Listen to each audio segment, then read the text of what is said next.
किसने कहा था कि उत्तराखंड में जुम्मे की छुट्टी होनी चाहिए? किसने कहा था? अगली बार जब ये प्रत्याशी हैं, ये अध्यक्ष थे, हमने भी समाचार पत्रों में पढ़ा कि कांग्रेस कह रही थी कि उत्तराखंड में मुस्लिम यूनिवर्सिटी खुलनी चाहिए। कौन उत्तराखंड में यूनिवर्सिटी खोलना चाहता है? भाइयों बहनों, इस देवभूमि में क्या मुस्लिम यूनिवर्सिटी खुलनी चाहिए? जुम्मे की छुट्टी होनी चाहिए? उत्तराखंड को बदलने का प्रयास किया जा रहा है। इस उत्तराखंड का नाम, चेहरा बदलने की कोशिश की जा रही है, लेकिन आप सारे भाई बहन लग जाएंगे, किसी की हिम्मत नहीं है धामी जी के रहते हुए और मोदी जी के रहते हुए देवभूमि के साथ कोई छेड़छाड़ नहीं करेगा। विश्वास दिलाता हूँ, अभी आप लोगों ने बताया मैं बड़ा गंभीर रूप से बीमार था, मेरे जीवन बचाने के लिए यहाँ भी पूजा पाठ हुआ। आप सब लोगों को पता है मेरा जीवन खतरे में था और मैं तब भी पूरे टाइम उत्तराखंड के बारे में सोचता था।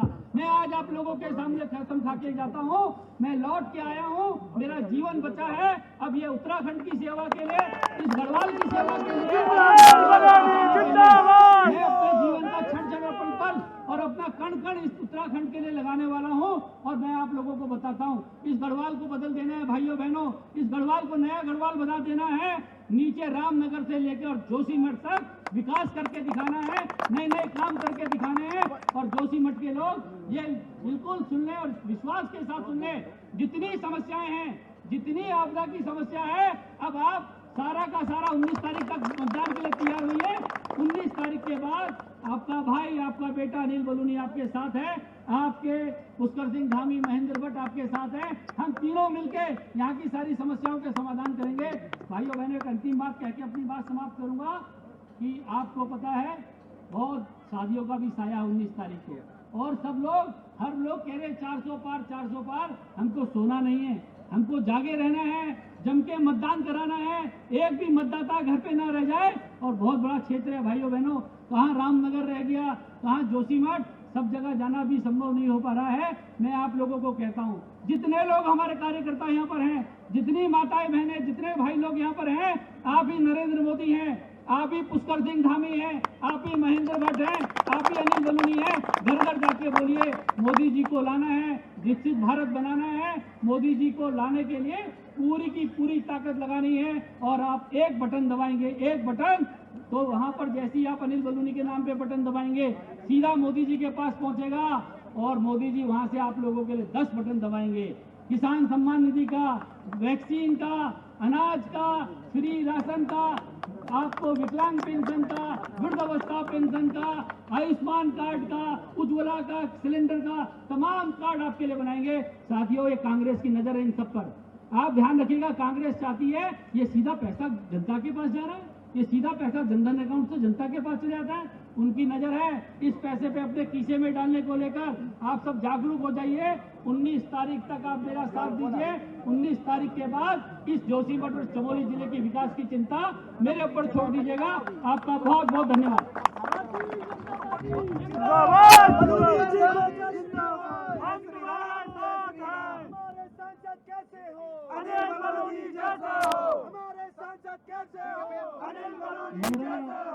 सबसे निवेदन है तो जोशीमठ में इस वक्त आप देख रहे हैं कि जहां पर मुख्यमंत्री पुष्कर सिंह धामी मौजूद हैं और अभी तक पौड़ी संसदीय क्षेत्र से भाजपा के प्रत्याशी अनिल बलूनी यहां पर जनसभा को संबोधित कर रहे थे और वो बता रहे थे कि किस तरीके से यहां पर मुख्यमंत्री की ओर से प्रदेश में काम किए गए हैं, चाहे लैंड जिहाद को लेकर हो या फिर बात हो नकल विरोधी कानून की, यूसीसी को लेकर। इन तमाम जो विषय हैं, जो भी यहाँ पर राज्य सरकार के द्वारा महत्वपूर्ण कदम उठाए गए हैं, इन तमाम बातों का हर जगह भाजपा अपने तमाम जनसभाओं में जिक्र करती है और अब मुख्यमंत्री पुष्कर सिंह धामी वहां पर जनसभा को संबोधित करने पहुंच गए हैं।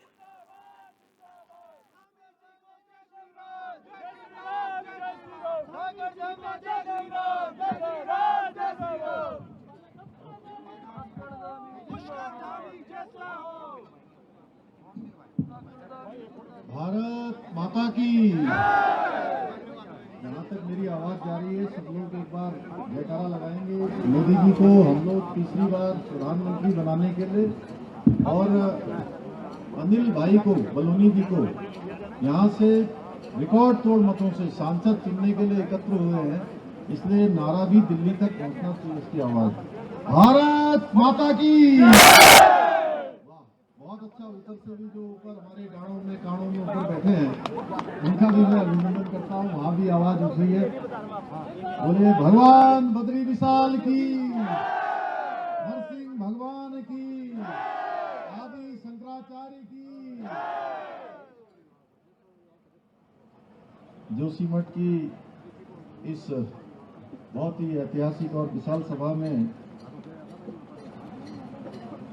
उपस्थित हमारे भारतीय जनता पार्टी के प्रदेश अध्यक्ष और राज्यसभा के सांसद, जिन्होंने आप सबके बीच से आज राज्य का नेतृत्व कर रहे हैं और भारत की संसद में भी हम सब उत्तराखंड वासियों का नेतृत्व कर रहे हैं, आदरणीय महेंद्र भट्ट जी, गढ़वाल लोकसभा क्षेत्र के प्रत्याशी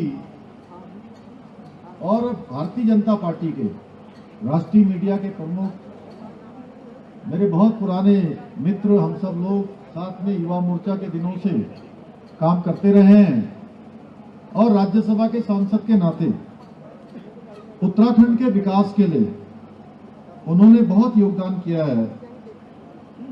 और अब माननीय प्रधानमंत्री मोदी जी ने, हमारे भारतीय जनता पार्टी के केंद्रीय नेतृत्व ने उनको आप सबकी सेवा के लिए आप सबके बीच में भेजा है।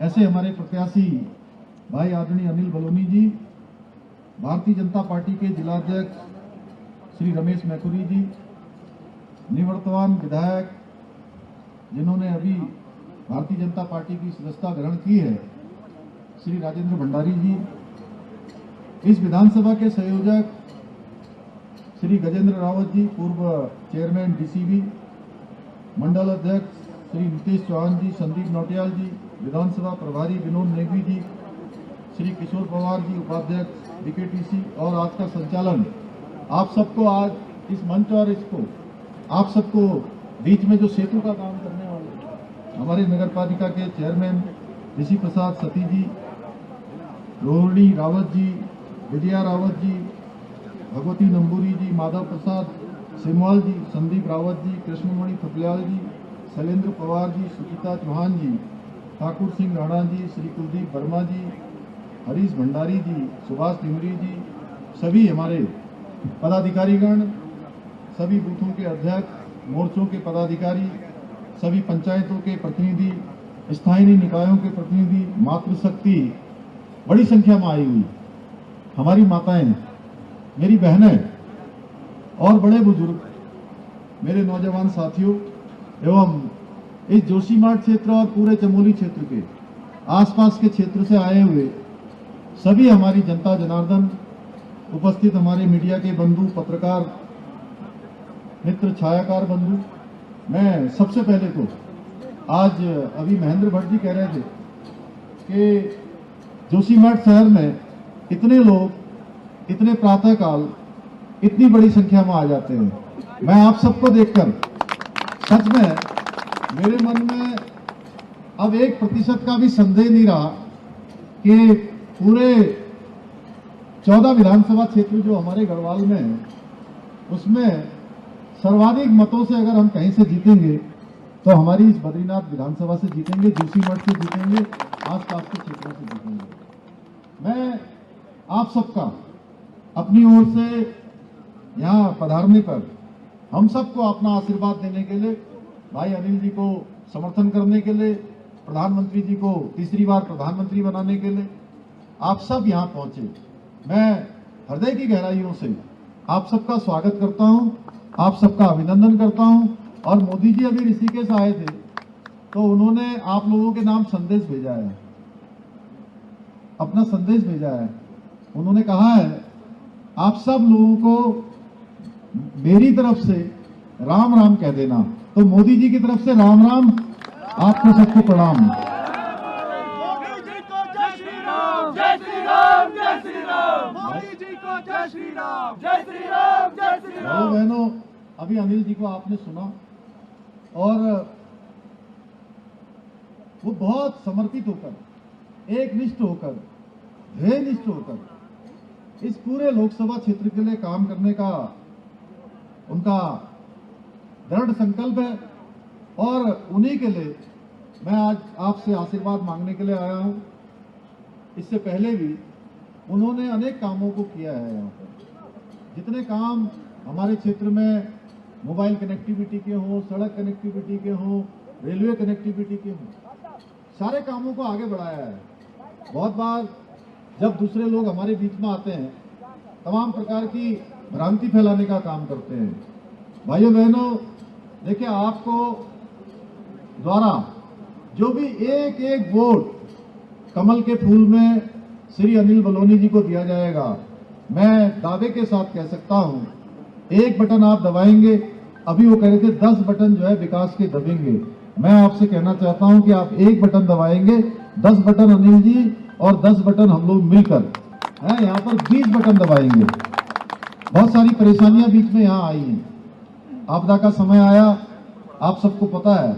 आपदा के समय में हम लोग यहाँ पर पूरे समय मैंने यहाँ पर कैंप किया। मैं एक एक जो हमारे शिविर बने हुए थे उन शिविरों में गया, अस्पताल में गया और रात के 11 बजे तक 12 बजे तक लगातार उन सब लोगों के बीच में गया जिनके ऊपर विपत्ति आई थी।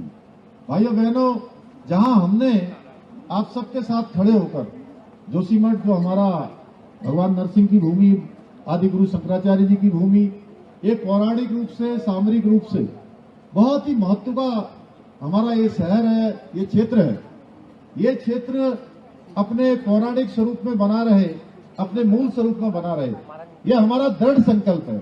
और इसमें हमारे प्रधानमंत्री मोदी जी ने भी, हमारे गृह मंत्री जी ने भी लगातार यहाँ की चिंता करी, लगातार यहाँ के बारे में स्वयं जानकारी ली और भाइयों बहनों, उसका परिणाम हुआ कि 1700 करोड़ रुपए की धनराशि हमको जोशीमठ के पुनर्निर्माण के, नवनिर्माण के लिए, यहाँ के अवस्थापना कार्यों के लिए, विकास कार्यों के लिए हमको मिली हुई है, जिससे आगे का काम चलेगा। आगे जो भी जरूरत होगी उस काम को हम बढ़ाएंगे। हम कभी भी बहुत ज्यादा कहने पर विश्वास नहीं करते हैं। आप सब जानते हैं, बड़ी बड़ी बातें कभी हमने नहीं करी है। हम हमेशा काम करने पर विश्वास करते हैं। मैं आपको भरोसा दिलाता हूं कि हम आगे इस क्षेत्र के सर्वांगीण विकास के लिए काम करेंगे। भाई अनिल जी को आप सांसद चुनेंगे तो और हमारे लिए भी आसानी होगी, हमारे लिए और ज्यादा सहूलियत होगी कि भारत सरकार में जो हमको बहुत जगह पर पैरवी करनी पड़ती है, आपके होने से, चूंकि आप सबको अच्छी तरह जानते हैं, आपका सबसे मित्रवत व्यवहार है, तो उसका फायदा हमारे पूरे क्षेत्र को मिलेगा, पूरे उत्तराखंड राज्य को मिलेगा। इसलिए मैं आज उनके लिए आपसे आपका मत, आपका समर्थन मांगने आया हूं। हम सब जानते हैं 10 सालों में मोदी जी ने देश को बुलंदियों पर पहुंचाने का काम किया है और ये जनपद वास्तव में, अभी अनिल जी कह रहे थे कि इतनी बार प्रधानमंत्री जी यहाँ आए हैं कि शायद कोई दूसरा स्थान होगा जहां इतनी बार गए होंगे। आज भगवान बद्री विशाल का पुनर्निर्माण का काम हो रहा है, यहाँ से माणा तक का सड़क बन रहा है, माणा पास बन रहा है। इसके साथ एक बहुत ऐतिहासिक काम जो प्रधानमंत्री मोदी जी ने आपके जनपद से किया, आप सबको पता होगा। मेरी कुछ बहनें यहाँ पर आई है, वो उस दिन रामायण वहां पर उनके स्वागत में कर रही थी, तो उन बहनों से रुके, उन्होंने उनका नून चखा, नून लेकर गए अपने साथ, जो नून पिसा हुआ नून था, इनका नून लेकर गए और जब उन्होंने अपना संबोधन किया तो अपने संबोधन में उन्होंने कहा कि ये माणा गांव, जिसको अभी तक भारत का अंतिम गांव कहते हैं, आज से ये माणा गांव भारत का अंतिम गांव नहीं होगा, अब ये भारत का पहला गांव होगा। भाइयों बहनों, ये पूरे देश को ये गौरव प्राप्त हो गया कि हमारा चमोली, हमारा ये जनपद, ये हमारे बद्री विशाल की भूमि, यहाँ से पूरे देश के जितने भी ऐसे गांव हैं, उन सभी गांवों को पहले गांव की संज्ञा दे दी गई। भाइयों बहनों, बहुत ऐतिहासिक काम मोदी जी के नेतृत्व में जहां उत्तराखंड के अंदर हुए। इन्हीं सड़कों की बात आप देखिए, जिस प्रकार से सड़कें बनी है, जिस प्रकार से 4 धाम ऑल वेदर रोडें बनी है, आज ये कहने के लिए पर्याप्त है, ये कोई बोलना नहीं पड़ता है। इसके लिए लोग स्वयं इस बात की चर्चा करते हैं और पूरे देश विदेश के लोग चर्चा करते हैं। एक समय आप ही लोगों में से यहाँ से ऋषिकेश पहुंचने में कितना टाइम लगता था, कितनी कठिनाई होती थी, पूरा का पूरा दिन लग जाता था। सिटी बसों का इंतजार करते रहते थे। सवेरे सवेरे आकर 4 बजे 3 बजे बस स्टेशनों पर आकर लोग खड़े हो जाया करते थे। भाइयों बहनों, जब हमारे फौज के लोग छुट्टी आते थे तो अगर कोई फौजी बैठे होंगे तो यहाँ पर वो भली भांति जानते होंगे, अपना ट्रंक जो बक्सा होता है वो बक्से को उठाकर 8 किलोमीटर 10 किलोमीटर तक कंधे में रखकर सर पर लाना पड़ता था। अपना बिस्तर जो है बांध के लाया करते थे। वो समय भी हमने देखा है। मैं इसलिए कह रहा हूं कि मैंने बचपन में ऐसे पहाड़ की पगडंडियों को नापा है। मैं एक सैनिक के घर में पैदा हुआ हूं, मेरे एक सैनिक का पुत्र हूं, इसलिए मैंने नजदीक से देखा है। इसके साथ साथ पहाड़ों में जो हमारी माताएं बहनें सवेरे से लाइन लगाती थी, पानी के लिए कितनी दूर उनको जाना पड़ता था, ये किसी से छुपा हुआ नहीं है। आप याद करिए वो समय, उस समय को आज हर घर में पानी का नल ले जाकर जल देने का काम हो रहा है। इसी प्रकार से अभी अनिल जी कह रहे थे उज्ज्वला योजना, जिसमें सवेरे सवेरे जंगलों में जाना पड़ता था, लकड़ी काटनी पड़ती थी, अपने सर में गठरी बांध के लाते थे, तब जाके जो है घर में खाना बनता था। भाइयों बहनों, इसी प्रकार से शौचालय नहीं होते थे और शौचालय नहीं होने के कारण से हमारी माताओं बहनों को मैंने देखा है नजदीक से। मैंने उस जिंदगी को नजदीक से जिया है कि किस प्रकार से उनको जो है अगर दिन में पेट खराब हो जाए, कोई पेचिश लग जाए, दस्त लग जाए, तो बाहर जाने के लिए अंधेरे का इंतजार करना पड़ता था। इस सारे अंधेरे से बाहर निकालने का काम, हमारी माताओं बहनों को इज्जत देने का काम हमारे प्रधानमंत्री मोदी जी ने किया है। अब गरीब व्यक्ति को अगर कोई बीमारी हो जाए, अगर वो एक दिन अस्पताल चला जाता था तो दूसरे दिन ही अपने बेटे और बेटी से कहने लगता था, बहू से कहने लगता था, बेटा बहू मुझे बेटी अपना इलाज नहीं करवाना है, मुझे घर ले चलो, कहीं ऐसा ना हो कि तुम मेरा इलाज करवाते करवाते इसकी कोई गारंटी नहीं कि मैं ठीक होऊंगा कि नहीं होऊंगा, लेकिन तुम कर्ज के बोझ तले दब जाओगे। ऐसे अनेकों काम मोदी जी ने किए हैं। जन धन योजना लाए, प्रधानमंत्री आवास योजना है, किसान सम्मान निधि है और गरीब कल्याण योजना तो 5 सालों के लिए आगे तक जो है, अब जिन लोगों के घर का चूल्हा बंद हो रहा था उनका चूल्हा बंद न हो, हर किसी को खाली पेट न सोना पड़े, भूखा न रहना पड़े। गरीब कल्याण अन्न योजना अगले 5 सालों के लिए मोदी जी ने और बढ़ा दिया। भाइयों बहनों, अगले 5 सालों तक ये राशन मिलता रहेगा। इसके साथ साथ हम जहाँ देवभूमि के लोग हैं, देवभूमि के साथ साथ एक वीर भूमि भी है और वीर भूमि के लोगों ने कश्मीर को बचाने के लिए अपने प्राणों का बलिदान दिया, अपना सर्वोच्च बलिदान दिया। यहीं का हमारा ये जो वीर भूमि चमोली जनपद है, सवाड़ गांव, जहां वीरों की भूमि है, मैं वहां गया हूं, मैंने देखा है कितने लोगों ने देश की रक्षा के लिए अपने प्राणों का बलिदान उस कश्मीर को बचाने के लिए किया। भाइयों बहनों, उस कश्मीर से भी आतंकवाद, जिहाद, अलगाववाद को समाप्त करने का काम किसी ने किया है तो धारा 378 हटाकर भारत मां के लाल नरेंद्र मोदी जी ने किया है। नागरिकता संशोधन अधिनियम लागू किया है, 1 रैंक 1 पेंशन लागू किया है। आज कांग्रेस के लोग आकर भरमाने की कोशिश कर रहे हैं, नौजवानों को संदेह में डालने की कोशिश कर रहे हैं। जो कांग्रेस कभी सैनिकों की हितैषी नहीं थी, आज सेना का हितैषी बनने का ढोंग रच रहे हैं, सेना का अपमान करते हैं, सैनिकों का अपमान करते हैं। जनरल बिपिन रावत जी का अपमान करते थे, उनको गली का गुंडा कहते थे। भाइयों बहनों, आज ये घड़ियालू आंसू बहा रहे हैं वोटों का समय देखकर।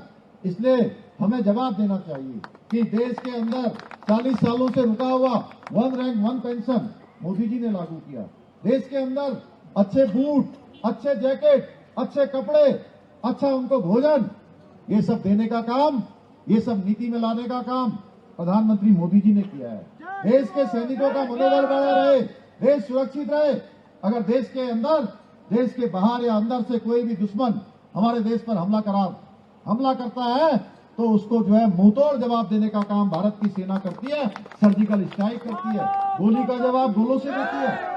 और भगवान श्री राम का भव्य मंदिर, यहाँ नरसिंह बाबा, यहाँ बाबा बद्री विशाल, इस धरती के लोग चाहते थे, उत्तराखंड के लोग चाहते थे कि भगवान का भव्य और दिव्य मंदिर बने। ये पहला अवसर होगा, कल रामनवमी आ रही है, भगवान अपना जन्मदिन अब टेंट में नहीं मनाएंगे, अब भगवान राम अपना जन्मदिन अपने महल में मनाएंगे भाई। ये अवसर भी हमको, इस अवसर का साक्षी बनने का ये सौभाग्य भी हमको मोदी जी के कारण मिला है। भाइयों बहनों, उत्तराखंड के अंदर बहुत सारे काम आपकी सरकार ने किए हैं, आप सब जानते हैं। चाहे समान नागरिक संहिता की बात हो, आज हम जहां समान नागरिक संहिता लागू कर रहे हैं प्रदेश के अंदर, हमारी पार्टी के संकल्प पत्र में भी उसका संकल्प लिया गया है कि देश के अंदर समान नागरिक संहिता लागू होगी। एक तरफ हम कह रहे हैं सबके लिए समान कानून होना चाहिए, हमारी महिलाओं के उत्थान होना चाहिए, उनकी सुरक्षा होनी चाहिए, उनकी समृद्धि होनी चाहिए।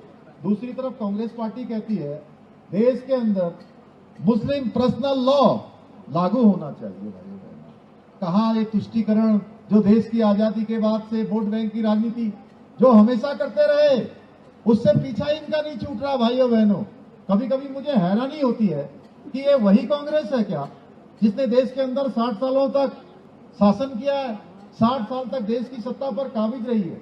आखिर क्या हो गया है? आज समान नागरिक संहिता की ओर देश आगे बढ़ चुका है, समान अधिकारों के लिए देश आगे बढ़ चुका है, सबको इस देश में आगे आने का अवसर प्राप्त हो चुका है भाइयों बहनों।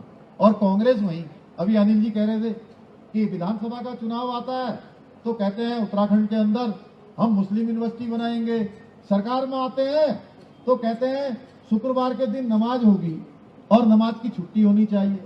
हम अतिक्रमण हटाते हैं तो हमसे कहते हैं ये धर्म की बात कर रहे हैं। अरे भाई, अगर प्रदेश के अंदर, देश के अंदर समान नागरिक संहिता लागू करना क्या अधर्म है क्या? बताइए आप। धर्म का काम है, इसको हम आगे बढ़ा रहे हैं। प्रदेश के अंदर अतिक्रमण हटाना कोई अधर्म है क्या? हम धर्म का काम कर रहे हैं भाइयों बहनों।